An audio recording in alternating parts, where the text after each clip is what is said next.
Welcome back ناظرین، ہم واپس آ چکے ہیں اور سلسلہ ہم نے گفتگو کا جہاں سے منقطع کیا تھا وہیں سے ہم جوڑتے ہیں. تو شوکت صاحب، میں آپ کی بات کو ہی آگے بڑھاؤں گی. جیسے کہ آپ بتا رہے تھے کہ آپ سیکریٹری ہیں اور آپ نے پوری اپنا کام کا تذکرہ کیا. ڈاکٹر صاحب، میں آپ سے یہ سوال پوچھنا چاہوں گی کہ آپ بھی انجمن ترقی پسند مصنفین کے سیکریٹری ہیں، تو ذرا بتائیے گا کہ کیا کردار ادا کر رہے ہیں وہاں پہ اور اردو ادب کی کیا خدمت ہو رہی ہے؟ اصل میں انجمن ترقی پسند مصنفین تو بڑا پرانا ایک مصنفین کا ایک وہ رہا ہے، سرکل رہا ہے. لیکن پچھلے 2 سال سے ہم نے یہاں کراچی میں انجمن ترقی پسند مصنفین کی بنیاد ڈالی ہے اور کوشش کی ہے کہ کراچی کے جو شاعر اور ادیب ہیں ان کو جمع کیا جائے اور وقتاً فوقتاً ایسی گیدرنگز کی جائیں جہاں پر وہ اپنی چیزوں کو پیش کر سکیں. اس کے پیچھے فلسفہ وہی ہے کہ بھی ادب جو ہے اس کا مقصد ہے کہ وہ برائے مقصد ہونا چاہیے. تو ہماری کوشش یہ ہوتی ہے کہ نئے لکھنے والوں کو خاص طور پر ہم اس میں مدعو کریں اور ان کی جو تخلیقات ہیں ان کو سامنے لے کر آیا جائیں. تو ایک تنقیدی نشست ہوتی ہے. پھر ہم پولیٹیکل اور اکنامک نشست بھی کرتے ہیں جس میں پولیٹیکل جو ہماری جو ڈسپیوٹس ہیں پاکستان کے خاص طور پہ ان کو ڈسکس کیا جائے، کیونکہ انجمن ترقی پسند مصنفین جہاں لٹریچر کو لے کر وہاں پولیٹکس کو لے کر بھی ساتھ چلتی ہے. تو پاکستان میں کیونکہ پولیٹیکل فریجیلٹی بہت ہے، پولیٹیکل ایشوز بہت زیادہ ہیں، اس لیے وہ ایشوز پر بھی ہم بات کرتے ہیں. تو اس کی سیکریٹریشپ تبدیل ہوتی رہتی ہے. تو 2 سال سے میں اس کا سیکریٹری ہوں اور ہاں یہ سلسلہ بڑا اچھا چل رہا ہے. تو یعنی کہ آپ کا جو مقصد ہے وہ یہ کہ نئے جو لکھنے والے لوگ جی ہاں ان کو سامنے لایا جائے، مطلب ان کو پروموٹ کیا جائے تاکہ جو نیا لکھنے والا ہے وہ اس کی وہ جھجک ختم ہو کہ وہ لوگوں کے سامنے آئے اور اپنی تخلیقات کو لے کر سامنے آئے. تو اس میں بہت سے پروگرام ہم نے کیے ہیں. ہم مختلف جگہوں پر پروگرام کرتے ہیں، جم خانہ میں کرتے ہیں، پریس کلب میں کرتے ہیں، ETC میں کرتے ہیں. بہت زیادہ پروگرام اچھا رہا ہے، بہت اچھا تجربہ رہا ہے. اب یہ کرونا کا جو کیفیت چل رہی ہے اس نے ذرا لوگوں کو دور کر دیا ہے اور دوبارہ سے دیکھیں یہ سچویشن ٹھیک ہوتی ہے تو دوبارہ سے پھر ہم مل بیٹھیں شروع کریں گے. اس کا کورونا کی بات ہو رہی ہے کہ بہت ساری ادبی تقریبات کو بہت متاثر کیا ہے. اب تو یہ ٹیکنالوجی کا دور ہے، سوشل میڈیا ہے، تو میں تو دیکھتی ہوں کہ مشاعرے زوم پہ ارینج کیے جا رہے ہیں. اور تو کبھی آپ نے ان چھٹیوں کے درمیان میں اپنی شاعری کا شوق پورا کیا ہے؟ اس طرح کی کوئی ادبی انٹرنیٹ محفل آپ نے اٹینڈ کی ہے؟ نہیں، ابھی تک تو میں نے نہیں خود جو ہے، لیکن میں دیکھ رہا ہوں فیس بک پہ آن لائن جو ہے مشاعرے آج کل بہت چل رہے ہیں اور اس میں جو ہے نا امریکہ، یورپ وغیرہ سے بھی جو ہے شعراء اس میں شرکت کر رہے ہیں اور پاکستان سے بھی. بڑا اچھا ہے سلسلہ، لیکن میں سمجھتا ہوں کہ اس پہ وہ چیز نہیں، مشاعرے والی نہیں آ رہی. جیسے آپ سامنے بیٹھ کے جو ہے وہ سناتے ہیں تو ایک ماحول بنتا ہے. تو اب نیٹ جو ہے اس میں ڈسکنیکٹ ہو رہا ہے، وہ جو ہے بات نہیں پہنچ رہی، تھوڑی دیر بعد بات پہنچ رہی ہے. لیکن ہے اچھا، چلیں جو کچھ تو ترقی ہو رہی ہے. ظاہر ہے ایک دوسرے سے ملنے کا سلسلہ ختم ہو چکا تھا کرونا کے بعد، تو ابھی جو ہے وہ ختم ہو گیا ہے تقریباً. تو اس کو آگے چلنا چاہیے، انشاءاللہ ماحول اب ٹھیک ہو جائے گا. تو ابھی جیسے آرٹس کونسل میں پروگرام ہونے شروع ہو گئے ہیں اور جگہ بھی، تو انشاءاللہ جو ہے اس میں اچھا ایک مخصوص عمر کے جو لوگ ہیں، ایک تو ابھی کی نسل ہے وہ بڑی ماہر ہے انٹرنیٹ کی فیسلٹیز کو یوز کرنے میں، لیکن اگر تھوڑا سا میں 20-25 سال پہلے جاؤں اور جو ادبی حلقے میں لوگ شامل ہیں وہ تھوڑا چڑتے ہیں سوشل میڈیا ان تمام چیزوں سے، اس کا اتنا تواتر استعمال نہیں کرتے. تو آپ کیا سمجھتے ہیں کہ ٹیکنالوجی کہیں نہ کہیں ادب کی خدمت کر رہی ہے؟ نہیں، ٹیکنالوجی ادب کی خدمت تو کر رہی ہے، لیکن بات یہ ہے کہ جو ہمارے پچھلی جنریشن ہے یا ہماری جنریشن ہے وہ اس طرح اس انٹرنیٹ سے کنیکٹ نہیں ہے.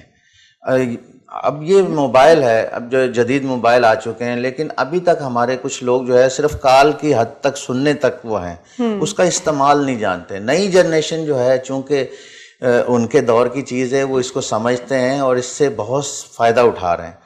تو یہ فرق تو ہے، لیکن اس گیپ کو آہستہ آہستہ کم ہوگا. تو اب اس میں یہ ہے کہ نئی جنریشن ہے لیکن اس کو ادب کے حوالے سے نہیں وہ چیزیں پتہ، یا وہ شاعری جس کو وہ سمجھتے ہیں کہ شاعری ہے جو کرنی اپنی شاعری. ایک تو ہے کہ آپ کتابوں سے اس میں جو ہے نا کتابوں سے لکھ رہے ہیں اور پڑھ رہے ہیں تو وہ ایک علیحدہ چیز ہے. ایک اپنی شاعری ذاتی جو ہے اس کے احساسات اس کا جو وہ چیز جو ہے اس میں نہیں آ رہی. نئی جنریشن جو ہے اس میں بہت یہ کمی ہے, لیپس ہے ابھی. اور پرانے شاعر جو ہیں وہ اس میں ابھی آئے نہیں ہیں. پرانے سے مراد میرا کہ جو تھوڑا سا ایج ہیں زیادہ ہیں, جن کی 50-60 سال اور جن کی ادبی بہت خدمات بھی ہیں, وہ اس ٹیکنالوجی کی طرف ابھی آئے نہیں. وہ ان کو تھوڑی سی جھجک ہے اس میں, سیکھنا بھی نہیں چاہتے اب اس عمر میں, وہ کیا سیکھیں اس کو. تو یہ گیپ ہے, لیکن اس گیپ کو ختم ہونا چاہیے. نئی اور پرانی جنریشن کو میرے خیال میں ایک جگہ جمع باہم ہو کر اس کے اوپر کام کرنا چاہیے. میں آرٹس کاؤنسل جاتی ہوں تو مجھے بہت کم ینگسٹرز وہاں نظر آتے ہیں, ایک مخصوص ایج کے ہی لوگ نظر آتے ہیں. تو میرے خیال میں ہمیں کچھ نہ کچھ اس چیز کے لیے کام کرنا چاہیے. اور سوشل میڈیا یہ بہترین پلیٹ فارم ہے جس میں نوجوان نسل کو انٹرسٹ بھی ہے, بہت زیادہ انٹرسٹ تو ہے, لیکن اب یہ ہے کہ دیکھیں اس نے بڑا معذور کر دیا ہے ہر انسان کو اس ٹیکنالوجی نے, کہ وہ گھر بیٹھا ہوا جو ہے وہ سارے کام کر رہا ہے یا لوگوں سے کنیکٹ ہو رہا ہے. اس کی سوشل ایکٹیویٹیز جو باہر ملنے ملانے کی ایک سلسلہ تھا وہ ختم کر دیا اس کو. اب وہ گھر کے اندر اگر 6 فرد بیٹھے ہوئے ہیں تو اپنے اپنے اس میں بزی ہیں, آپس میں بات بھی نہیں کر رہے.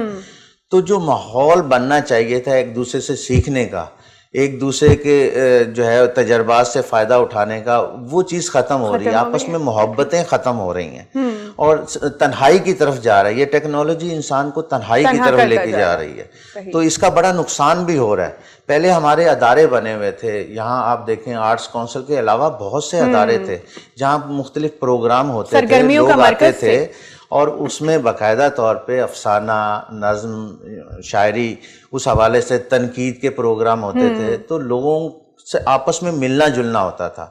تو جیسے ابھی رضوی صاحب سے میری ملاقات ہوئی ہے, تو آپس میں ملاقات ہونے سے پھر بہت سی باتیں اور بھی ہوتی ہیں. اب یہ اس ٹیکنالوجی پہ آپ نے 2 بات کی اور ختم ہو گیا.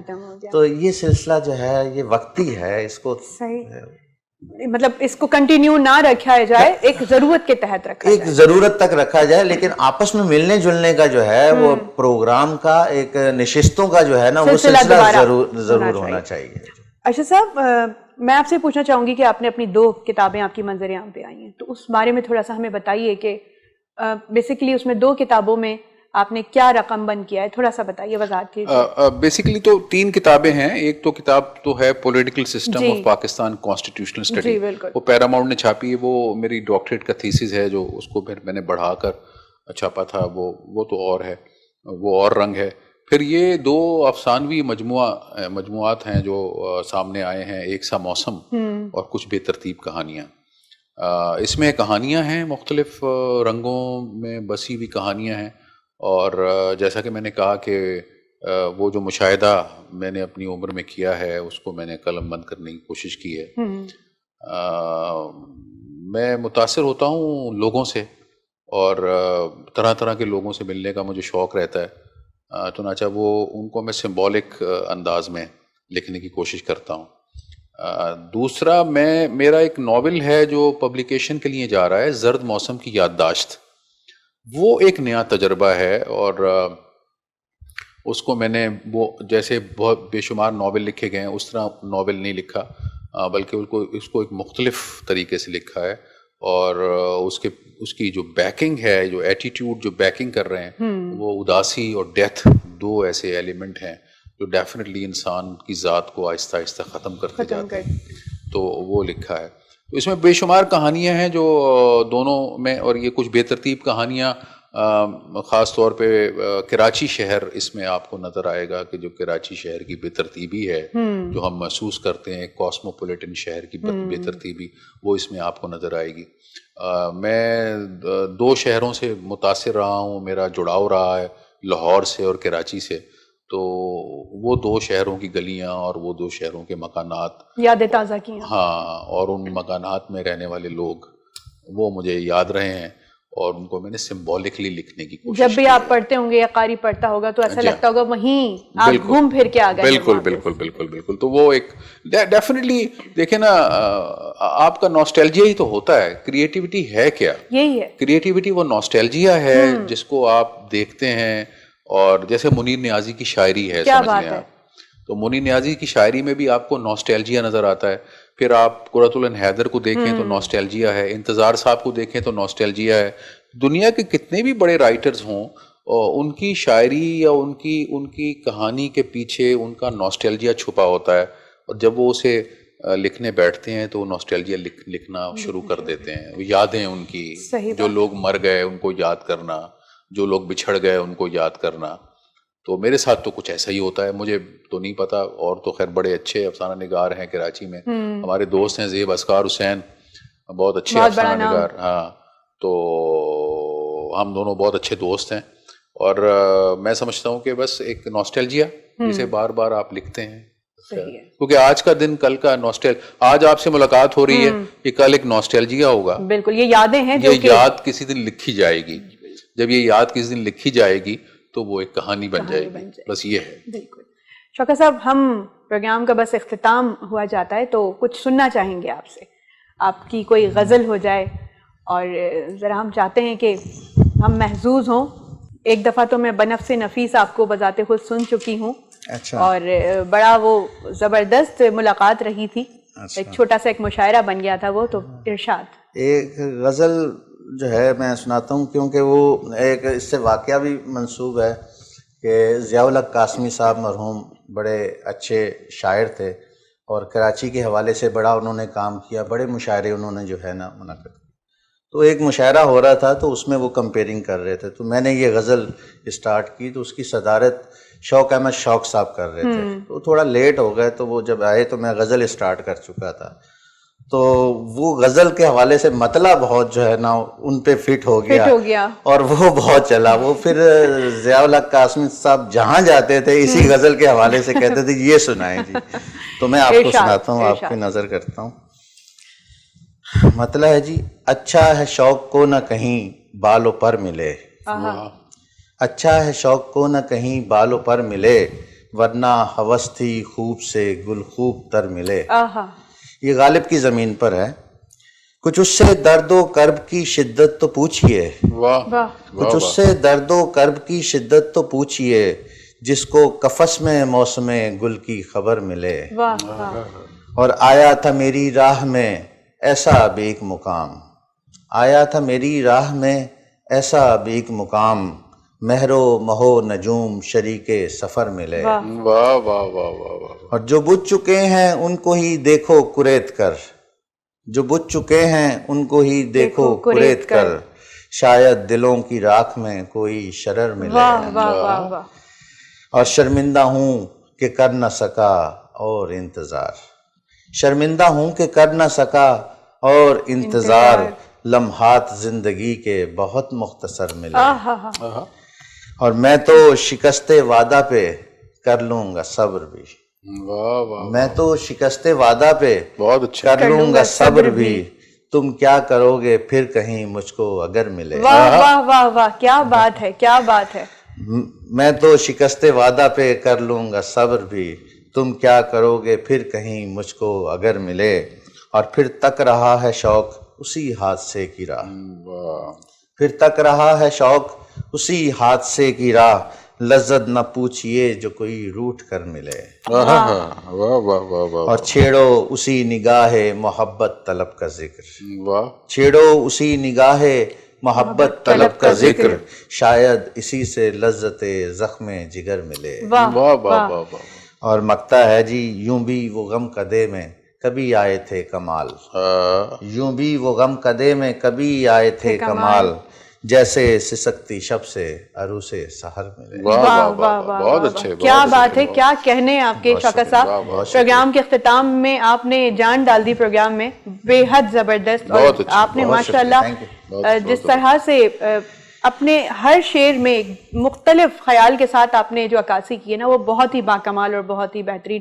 پروگرام کا وقت ہمارا ختم ہو گیا ہے. میں آپ دونوں ادبی شخصیات کے تہہ دل سے شکر گزار ہوں کہ آپ نے وقت نکالا اور ہمارے ساتھ آج موجود گفتگو رہے. بے حد شکریہ. بہت شکریہ آپ کا بھی، بہت شکریہ، بہت شکریہ. تو ناظرین، یہ تھا آج کا ہمارا پروگرام. امید ہے کہ آج کے پروگرام کے بعد اردو ادب کے حوالے سے آپ کے دل میں بھی اردو ادب کی محبت تھوڑی سی اجاگر ہوئی ہوگی، اور ہم اس اپنی کوشش میں تھوڑی سی کامیابی ہم نے حاصل کی ہوگی. تو اگلے پروگرام تک کے لیے اپنی میزبان نساء احمد کو اجازت دیجیے گا. پھر دوبارہ سے نئے مہمانوں کے ساتھ ہم حاضر ہوں گے. اپنا بہت خیال رکھیے گا. اللہ نگہبان.